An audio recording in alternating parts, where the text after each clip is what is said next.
smile. All right. Today is February 3rd, 2012, and we're in the home of Ellen Opsal. Thank you, Ellen, for sharing your information with us. Well, I'm excited about this. Okay, very good. Tell us where and when you attended country school. Okay, I was born in Audubon County on a farm, and so it was LeRoy number 2, that LeRoy Township number 2, and I started in 1935 and I quit in 1948. Yes, 1948. Okay, so that was, did you go to kindergarten? Yes, a little. They had a little bit. I don't really remember much about it. So you didn't move at all during your country. You were always on the same farm. Yes, my dad and his uncle owned the farm, and of course, during the Depression, I didn't realize it at the time, but I learned later that we were so glad it was paid for because they didn't lose it in the Depression. So, How far away did you live? I was lucky, about a quarter of a mile. But, they always make the joke about walking uphill. Well, I really Both honestly... ways. Yeah, both ways. I really honestly did walk uphill. And it was quite a steep hill. The schoolhouse was on a pretty good-sized hill. What tasks did you have to perform before leaving for school? Well, like most kids, I had to make my bed and get dressed. And I can remember there was a radio program on, and I don't remember the name of it, but it kind of helped me get dressed on time because he'd say, "Are you putting your socks on?" and then things like that. And so I must have been kind of slow getting dressed because Mother always had that program on.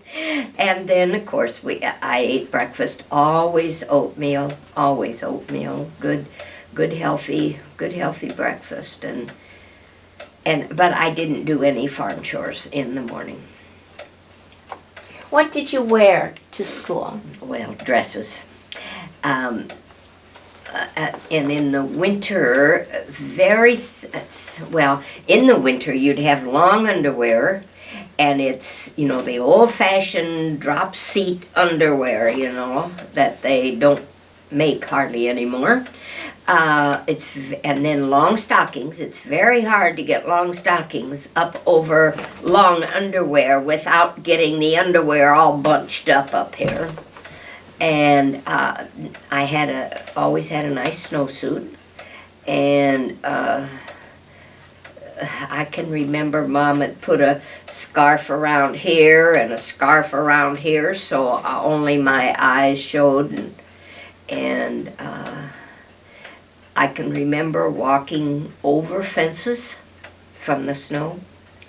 And so it was, and I remember one time, and I was very young, and my brother, who was 9 years older than I was, would have been in high school, but evidently high school either he couldn't get there or they didn't have high school. But he was home, and Mom had him walk me to school because the teacher I had, you asked me if I had preschool or whatever, and her name was Reynolds, and she was a strange old maid school teacher. But she had the very best of intentions, and I tell you, our farm is about 3.5 miles north of Audubon, and then a mile east and she walked every day. She walked, and on this snowy day, very deep snow, she made it to school. Now that is really dedication that you just don't see today. And I remember after school, Mom went out and went out to the road and said, "Wouldn't you like to stay the night?" "Oh no, I'm fine, I'll make it." And she was back the next morning. So she lived in town and walked out to this rural school. Yes. Yes. And I only had her 1 year. She was older. She probably retired. I really don't know, but I got tired of the walk. yeah. Now you started to tell us your brother one morning. Was he Oh, walking? You just- he walked me to school that snowy morning. The same morning that the teacher walked out. I mean, she did it every morning, but Was your sister closer in age? Would you have been able to walk? yeah, to she's school? 5 years and Older or younger? older, and I don't. She must have been along. I honestly don't remember, but she must have been along that day too. But that's the day we walked over fences and everything. Didn't know where the road gullies were, and all. So, Do you remember what time you would have left for school? well, on a decent day, about 8:30. School started at 9. I imagine on this day we left earlier because it took a while to plow through that snow. Do you remember anything about those walks along the way? Do you remember? Oh, yeah. Well, one thing I miss today because farming is so different. There's very few pasture lands, not even much hay land, certainly no oats anymore to speak of. And I miss the meadowlarks. They used to sing so pretty, and they'd often be sitting on the fence posts and stuff beside the road. And a meadowlark song is still probably my favorite bird song, but you just don't hear it anymore because there just aren't any meadowlarks here because we don't have any meadows. So that was one thing. And of course, there were cows out in the field, and they, cows are very curious. They'd come over to the fence and say hello.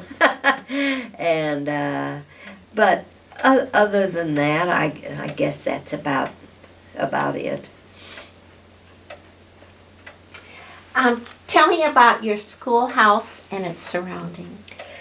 Well, okay, on the outside, of course, that they were on an acre, always on an acre, and this acre was actually part of our farm, and I really don't know what the procedure was for our family to give this acre to the school. I don't know, but it was part of our farm, and so it's on an acre, and I said it was on a hill, and where the building sat, it was pretty flat, and then it went downhill quickly on the one side. We used to sled down that hill and jump off over into the road until one of the boys broke his arm, and then that stopped. So it was on a hill. We had a big swing set that had 2 or 3 swings and a trapeze, and I now have my tooth fixed. But it was broken by the trapeze, and it was when I was young, and I didn't realize what a bad thing that was. I know I can remember Mother crying, and into the dentist we went and all.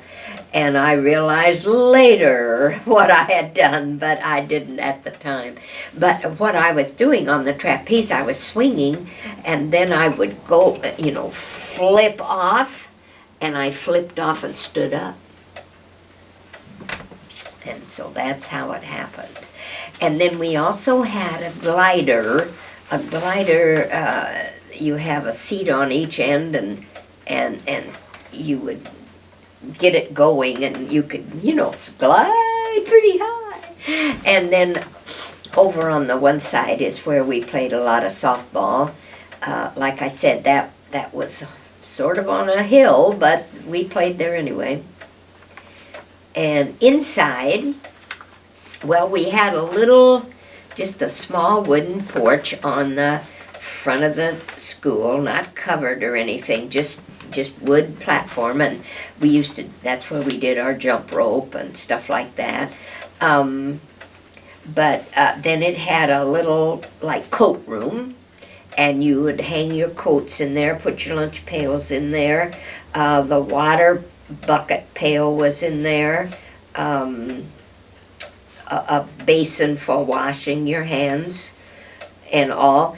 And in the wintertime, you did not leave your lunch out there because by lunchtime it would be frozen. So you brought your lunches in and put them in the school. And often, right, we had a a huge stove, you know, much bigger than down at the Little Red Schoolhouse. That's just little, but ours was huge and round. And we used to put our lunch pails around the bottom, and at night we'd put our ink bottles under there to keep them from freezing. Okay, and so then you'd go inside, and it had windows on the east side and the north side, which would be back. And I read somewhere the window should be on the left side and the back, and that's exactly the way they were. But and the little kids, the little desks were over nearest the east windows, but even on a really dark rainy day, it still got awful dark in there. We had, of course, no electricity and no lanterns or anything were there either. No gas lights, no. No, nothing.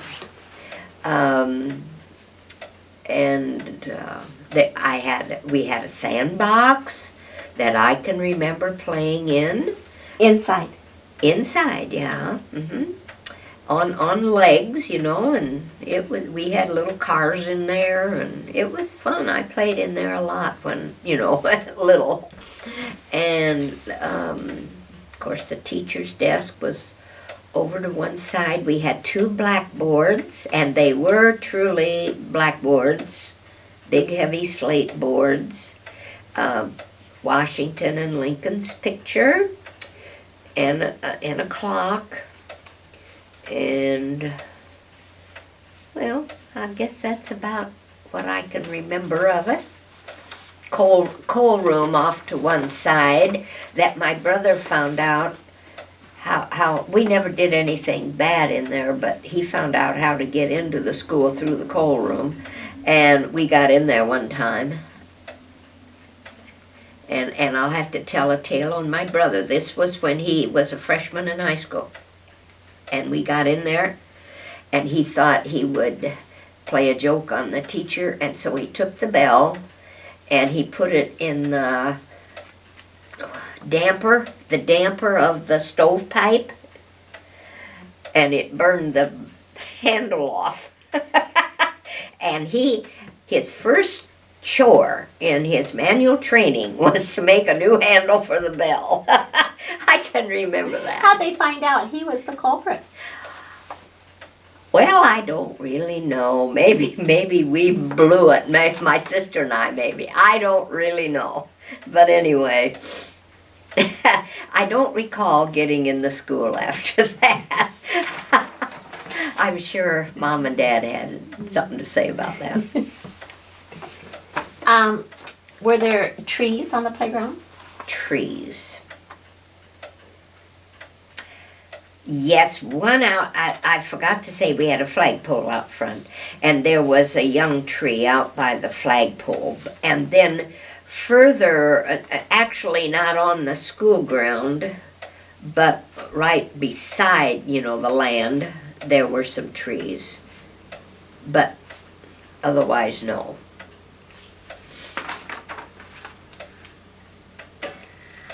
Any outbuildings? Oh, yeah.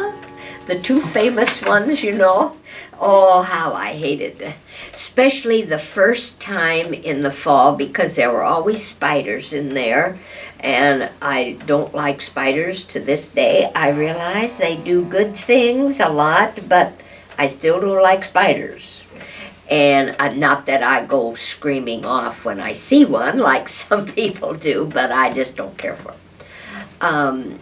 So we had a girls and a boys, of course, and other than that, there were no outbuildings. We did have a well down at the bottom of this hill, but the water was not potable, so we couldn't drink it. So where did the water come from? From my uncle's farm, which was even closer than ours, and we would take, the older children would take turns, two of them, going up to my uncle's farm and getting a bucket of water. And I can remember as young children, we had a dipper, and everybody drank out of that dipper until I was about in 4th grade, and then we got a teacher that insisted we all bring our own little tin cup. And ever after that, we had our own little tin cup.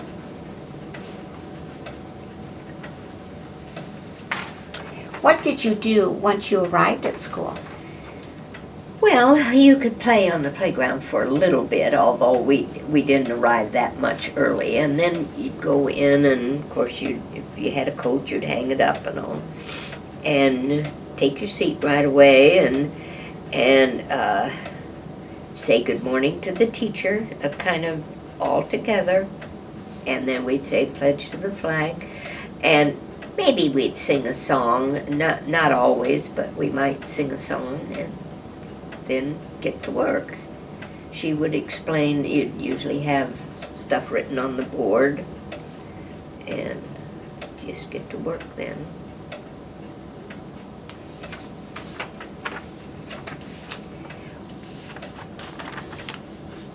Tell me about the inside of the building.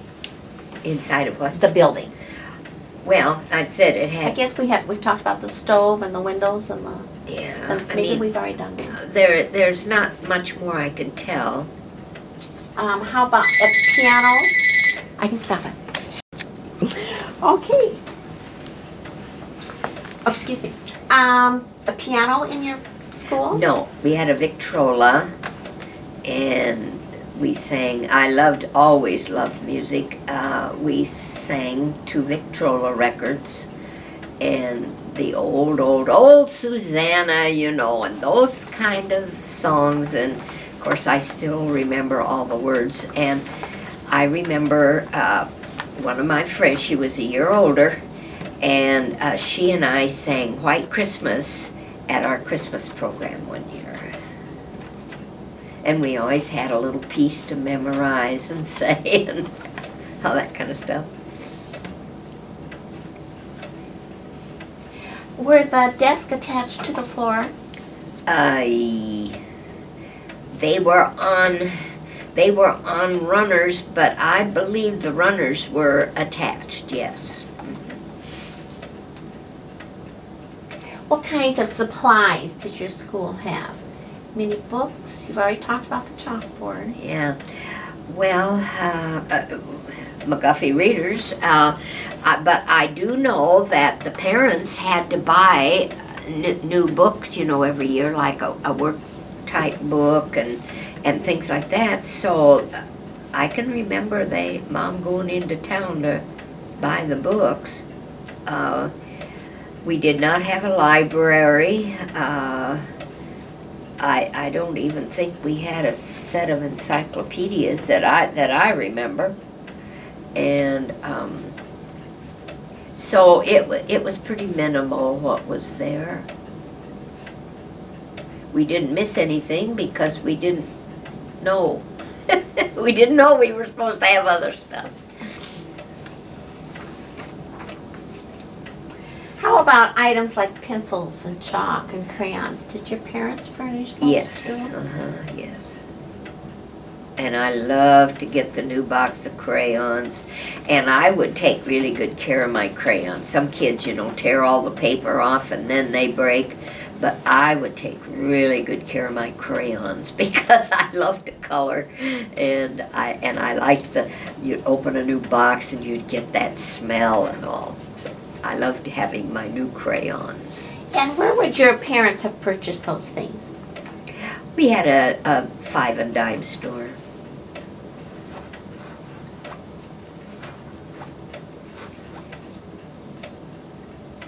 Tell me how the teacher organized the school's day's lessons. Well, we usually had, almost always had 8 classes, and the reason was because just a mile away was a little village called Ross, and so quite a few children came from that little village of Ross.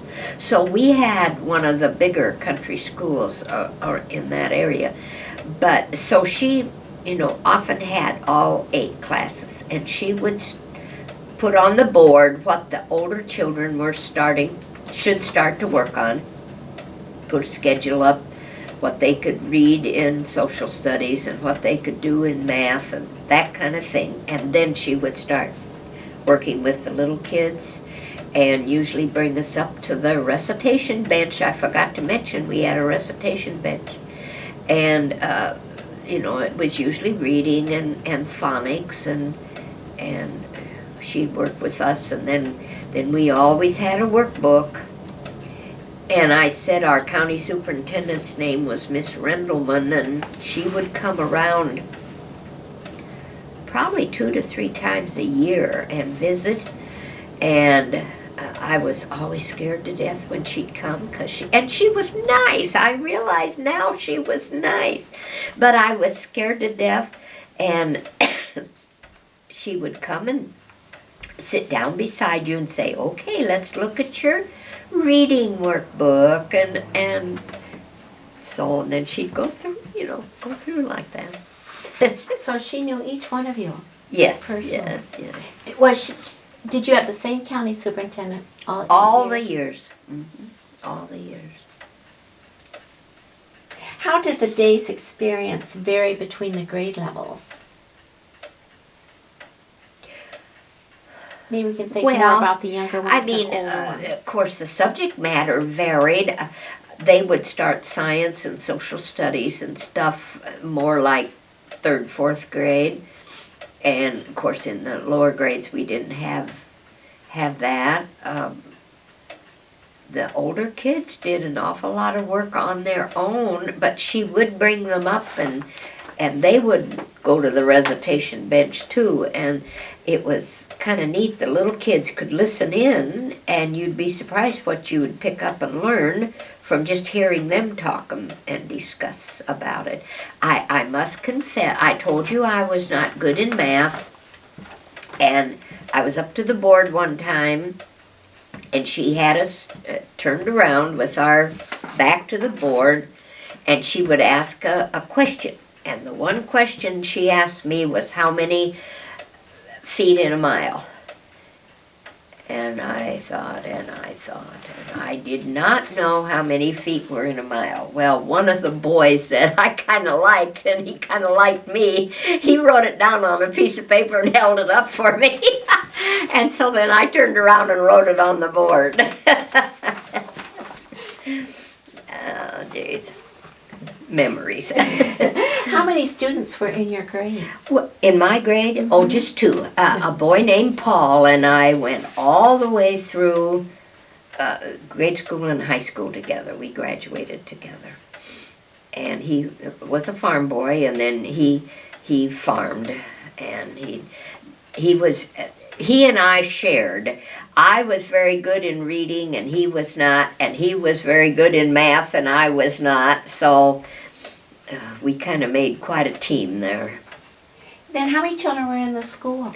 Well, I would say there was probably usually 15 would be a good average. When you stop and think of a teacher having 15 students in 8 different classes, I cannot imagine how much time they spent, thinking about their lessons and all. Wonderful, wonderful teaching. I think I got a very good education. And when we went into high school, it was always the country kids that were the top students. Our valedictorian and salutatorian were both country kids, and then, the rest of us, I wasn't that high, but I think I was 6th or 8th or something in my class. And, most all of those kids were country students, because we learned how to work on our own and dig it out on our own. So.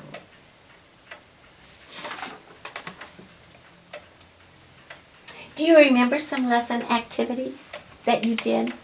as a Lesson child? activity. Do I have anything down on that? I'm on the second page.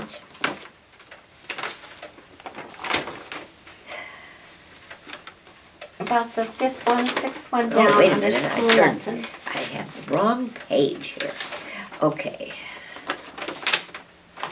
Items were what were some of the activities you remember? Oh yes, I do. When I was just little, I read a story, and I don't know whether it was in one of the McGuffey readers or a different one, but a story about a little elephant that could stand on its head. And do you know, I can still remember that, and I can see that cute little baby elephant in the picture standing on its head. Isn't that something? So, and I did a lot of reading because I was good. You know, you do what you are good at, you know, instead of working on what you should work on. I did love geography. I love drawing maps freehand. We did quite a lot of that, drawing maps by freehand. Now I was going through my grade reports, and I often saw that I didn't get really high grades in geography, but I still like it. So, and I've always enjoyed history too, from grade school on through college. I enjoyed history, and I love history programs on TV today. So that was always an interest of mine. And you already told me your least favorite would have been Math. because I just have a really hard time remembering, you know, like you have to remember how to do fractions, and I never could remember how to do the fractions and all that. I just am not good in math to this day. So, how much did you interact with other students? yeah, a lot, because we went to school, you know, for most of the kids stayed put. There wasn't a lot of change in who was in the school, and so you got to be really good friends. And I had this little town, this little village of Ross. My best friend came from there. Her name was Alice Ann. Everybody was called by two names. Alice Ann, and she was one grade younger than me, but we were real close. And one time I remember in the summer, my dad always went to the state fair, and I, you know, older, I'm sure we were in high school, and I got to take Alice Ann with me to the state fair. So yeah, we did a lot. We, you know, jumped rope. Somebody had to turn, you know, and play Annie over, and so yeah, lots of softball. We played lots of softball, and the older kids were even good about letting the little kids play. You know, they'd let them be a fielder or something, you know, and so.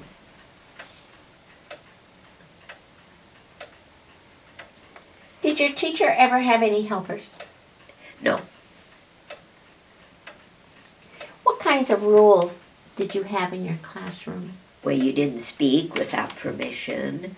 You would raise your hand to speak. You would raise your hand for permission to go to the outhouse, and you didn't use it very often. I mean, you know, she would deny it if you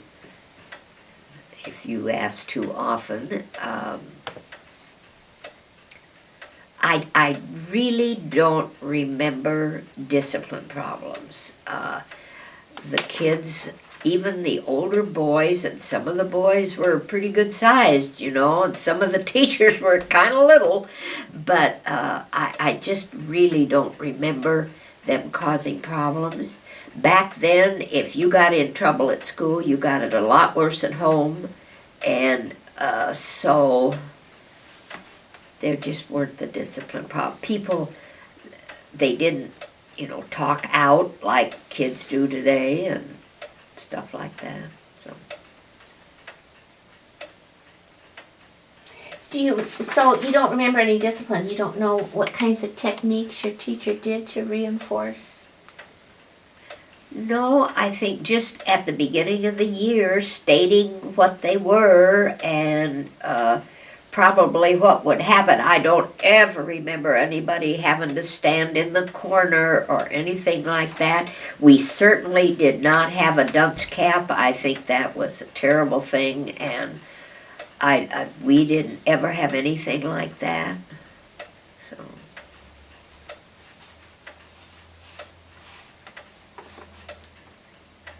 Oh, another thing, we had to keep our feet out of the aisles so that people didn't trip.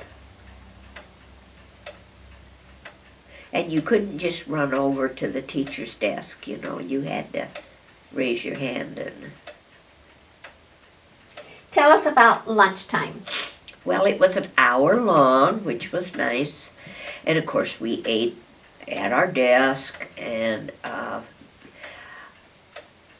you know, the kids would bring, some of the kids, there were some farms really close, and they might go home, and I would go home in nice weather. I'd ride my horse, Lady K, to school and put her out, and she would keep all the grass mowed in the ditches. And then I'd ride home for lunch and come back, because we had an hour. But in the winter time, oh, it was sledding. Everybody would bring their own sleds.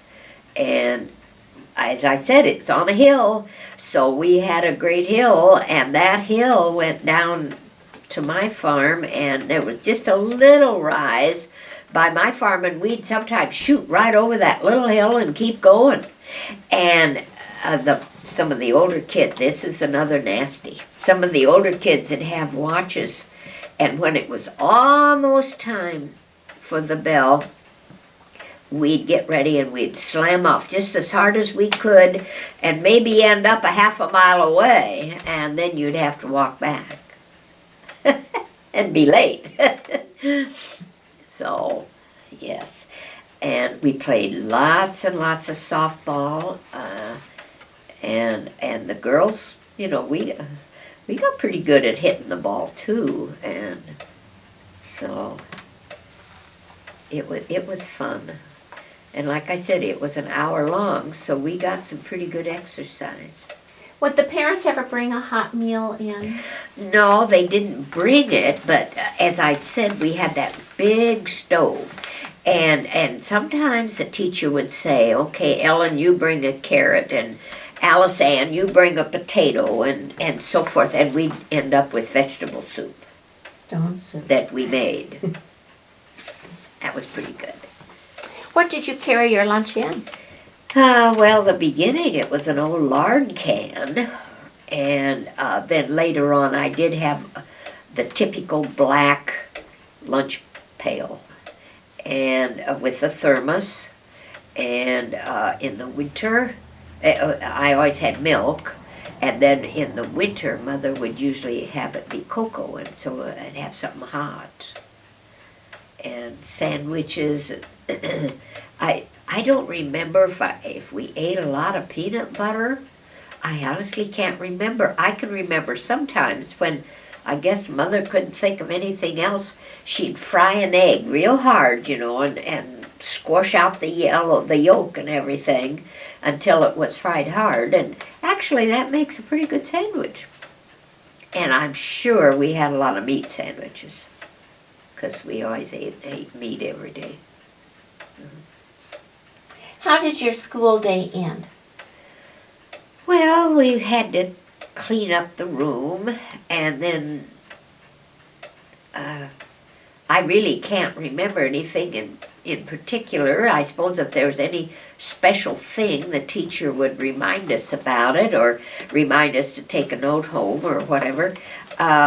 Then sometimes you would get picked to sweep the floor, and you know, we thought that was lots of fun because you use sweeping compound, and you'd sprinkle the sweeping compound around, and then you'd get to sweep it up, and again, I liked the smell of that. That was kind of oily, made the floor look nice and shiny. We had nice oak floors in there, hardwood oak floors, and then you could sometimes stay and wash the chalkboards and bang the erasers, go outside and bang the erasers. But you didn't always do those things. That's once in a while. So you were always in the same school, but you Yes. had different teachers. Yes, yes. Can you name all the teachers? Yes, I all except 5th grade because I lost that. Okay. In 1st, 2nd, and 3rd grade. But you did have kindergarten. Yes, and that was Miss Reynolds, Okay, the one that walked through the snowstorm. okay.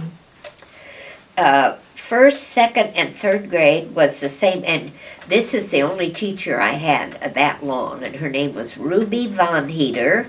Will you spell that for me? Yeah, okay. Von, V-O-N, and then capital Heeder.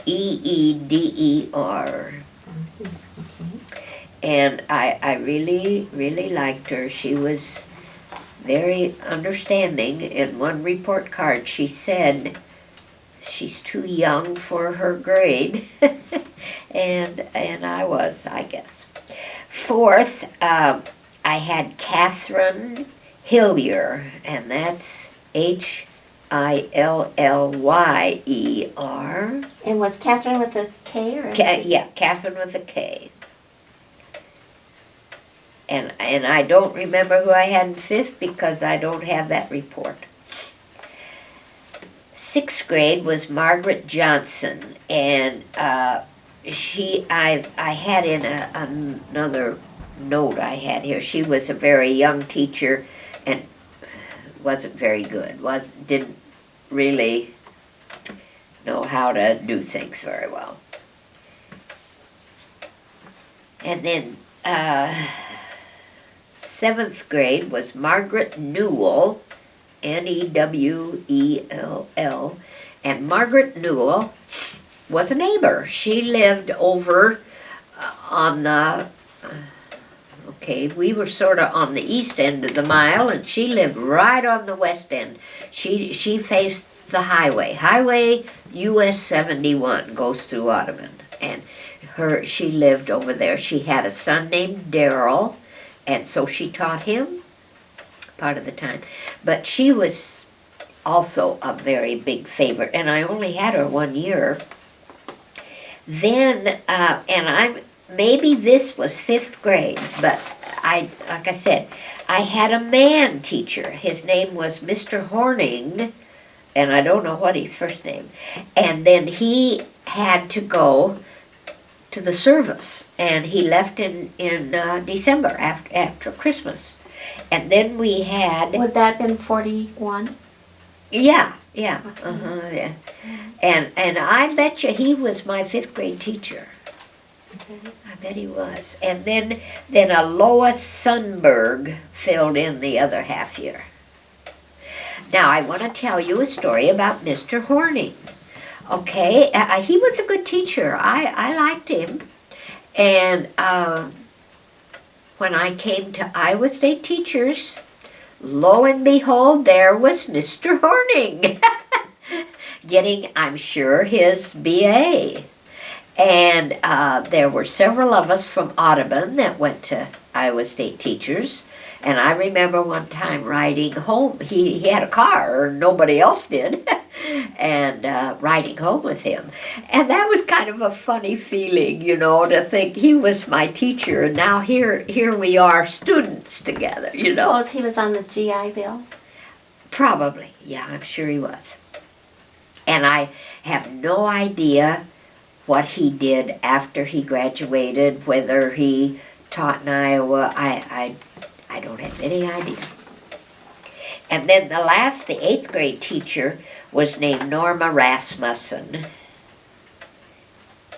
And I really don't remember a lot about her, except I know we drilled hard for our 8th grade examination.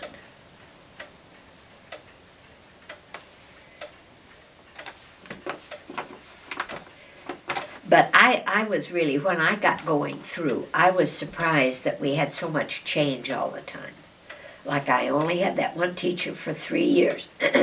Otherwise, everybody else was just 1 year. Which to me was kind of surprising, really. in the Depression that they didn't stay, you know, for a job. I don't So the I don't same think kids, any but of them new were teachers. told they weren't Oh, okay. offered a contract Mhm. that I know of. Mhm. Of course, kids, you know, we weren't told a lot back then, you know, so it could have been, I suppose. But outside of that, Margaret Johnson, I think all the rest of them did very well.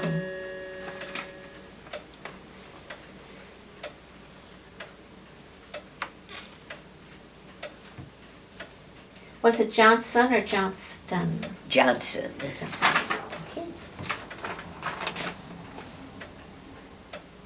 Did you remember seeing your teachers outside of the school, Dave? No, outside of Margaret Newell, who was our neighbor. I'd sometime even ride my horse over there and talk to her in the out in her yard. But no, the rest of them, they just kind of seemed to disappear. I don't know where they went. None of them belonged to my church, that at least that I know of. So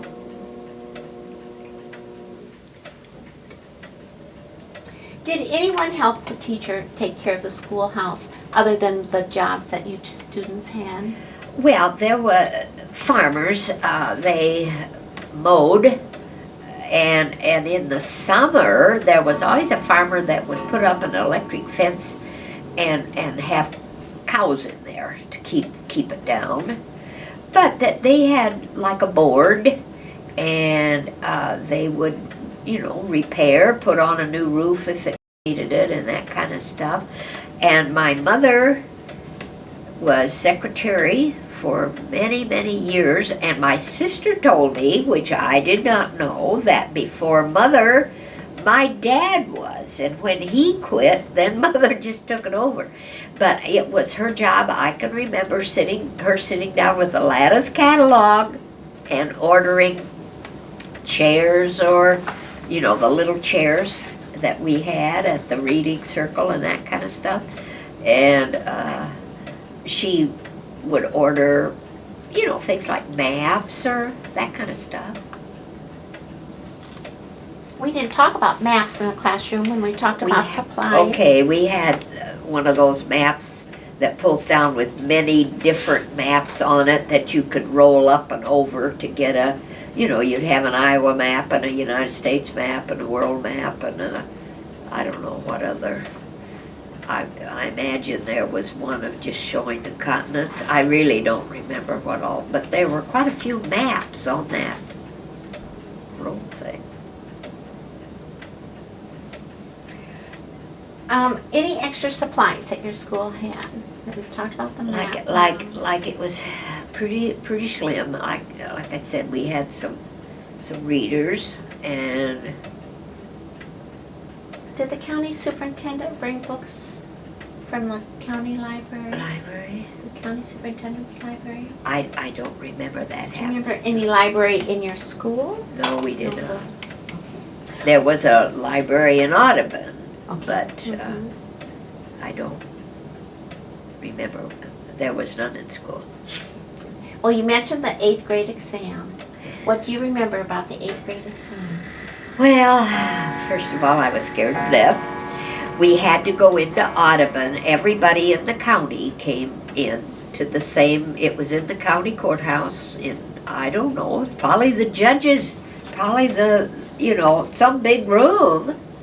And of course you were well monitored, so you didn't cheat. And like I said, I was scared to death, especially on the math part. I did pass it, but not too much. And they were hard. The 8th grade examinations were very hard. They really were. And we reviewed a lot, you know, for, I don't know, 6 weeks, I suppose. She would review, whatever. So, Did you have an 8th grade graduation ceremony? no. Didn't have, you know, it was during the war, and I guess people just had a lot of other things to think about, So, And what did you do after graduation? well, in the summer, I always helped make hay. We farmed with horses, and I drove the team on the hay rack. And I also drove the team putting hay up in the barn, which scared me because, well, they always used the biggest team that they had on that to bring the hay up in the barn, because the double tree and all would, and then the two single trees would lay on the ground until you started out.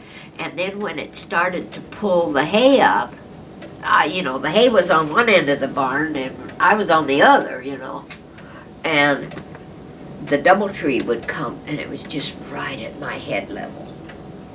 And I can remember walking off to the side in case something would break. I'm sure that they checked it over very carefully and all before they did this, but it still scared me. And once the hay would get up and hit that pulley up there, and the horses had to pull very hard. That's why I said they used the biggest team they had. But when it hit the pulley up there, then the double tree would not fall all the way down, but would go way down, and then you'd turn around and go back and get ready for the next one. and the folks had a really neat way of telling us, because they wanted the hay in different parts of the mile. And so, and they had this gong thing up there up high on the barn, and when it would get to the part where they wanted it, my uncle was inside, and he would pull the gong, and then that meant quit going. So I thought that was pretty neat, instead of trying to yell or something. And my dad was then out on the hay rack fixing the big hay fork into the hay, because the hay was loose. And it was so fun to play in the hay mow. That was one thing that we did a lot of. And you have one end of the hay mow that's up high, and that was usually pretty full of hay. And then they would drop some hay down lower so they could fork it out to feed the horses and the cows and stuff. And it was so fun to swing on the rope and drop down. And the only thing Dad always said, always check where the pitchforks are. Another thing he warned me about, because I love hogs. I know a lot of people don't, but I do. But he always said, don't get in the hog lot, because they can knock you down and they can be very dangerous. So I never went in. I loved the little pig. I had a pet pig once. Used to sit on my lap. It was a runt, and to be truthful, I'm sure they were just gonna throw it out, And I begged and begged, couldn't I raise this little runt? And I did. I fed it, and I did this, and I did. It used to follow me all over the yard. It was no wonder I love pigs. But he always stayed in the barn. Never. Well, I made a special little pan up by the chicken house, and so he had his own little pen. How long did you have him? Well, he died, and I suppose there was something wrong with him, which is why he was a runt to begin with. And I felt so bad when he died, but I don't know. I suppose, so they're born in the spring, and I suppose like midsummer, toward late summer, maybe August, he died. Did he have a name? Yeah, let's see. Yes, I even had